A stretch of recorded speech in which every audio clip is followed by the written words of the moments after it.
জামাই ষষ্ঠীর স্পেশাল উপলক্ষে কিংবা স্পেশাল দিনে কিন্তু আপনারা এই রেসিপি কিন্তু অনায়াসে জামাইয়ের পাতে রাখতে পারেন। তাই আজকের রেসিপি হচ্ছে গন্ধরাজ চিংড়ির রেসিপি। এই গরমে চিংড়ির এই টক ঝাল ফ্লেভারের রেসিপিটি যদি পাতে থাকে তাহলে জামাই ষষ্ঠীর দিনের পুরো দুপুরটা কিন্তু জমে যাবে। দেখতে যেরকম সুন্দর, খেতে কিন্তু অসাধারণ হয়েছিল। বানানো কিন্তু খুবই সহজ। প্রথমে শিলের মধ্যে নিয়েছি 4 মগজ আর নিয়েছি সাদা কালো সর্ষে, তিল আর শুকনো লঙ্কা সামান্য জল দিয়ে মিহি পেস্ট বানিয়ে নিয়েছি। এরপর আরও একটি জিনিস বেটে নেবো। এখানে নিয়েছি গন্ধরাজ লেবুর পাতা 4 থেকে 5টা নিয়েছি, তাতে কাঁচা লঙ্কা দিয়ে বেটে নিয়েছি। অন্যদিকে চিংড়ি মাছগুলো ভালো করে ধুয়ে বেছে নুন হলুদ মাখিয়ে রেডি করে রেখেছিলাম। এরপর ভাজার জন্য কড়াই তেল দিয়ে এপিঠ ওপিঠ হালকা করে ভেজে তুলে নেব। বাকি তেলের মধ্যে কালো জিরে ফোড়ন দিয়ে কুচিয়ে রাখা পেঁয়াজ দিয়ে ভালো করে ভেজে নেব। চিংড়ি মাছগুলো হালকা করে ভেজে নিচ্ছি, তাতে কিন্তু চিংড়ি মাছ শক্ত হয়ে যায় বেশি ভাজলে, আর কিন্তু ফ্লেভারটা নষ্ট হয়ে যায়।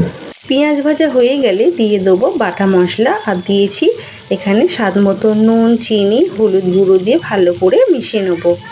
মিশিয়ে নেওয়া হয়ে গেলে দিয়ে দেবো সামান্য মশলা দেওয়ার জল কিছুটা অ্যাড করে ভালো করে মিশিয়ে নেব। এইভাবে যখন ভালোভাবে কষে আসবে দিয়ে দেবো টক দই ফেটানো, আর দিয়েছি গন্ধরাজ লেবু পাতা বাটা।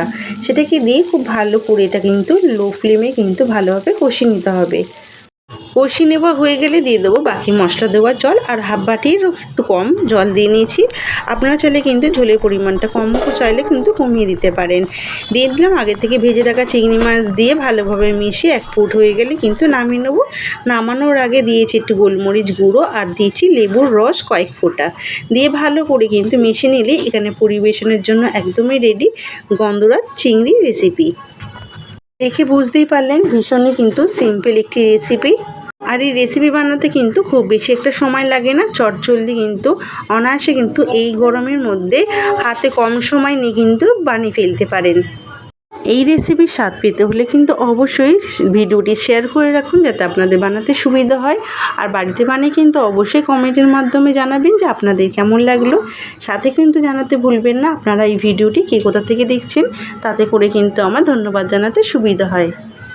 গন্ধরাজের অনেক রেসিপি হয়, তবে চিংড়ি মাছের গন্ধরাজ রেসিপি একবার হলেও বানান, দেখবেন এক থালা ভাত কিন্তু নিমেষেই শেষ করতে পারবেন। ফিরছি তাহলে পরবর্তী নতুনত্ব কোনো ভিডিও নিয়ে। ততক্ষণে ভালো খান, ভালো থাকুন, টাটা।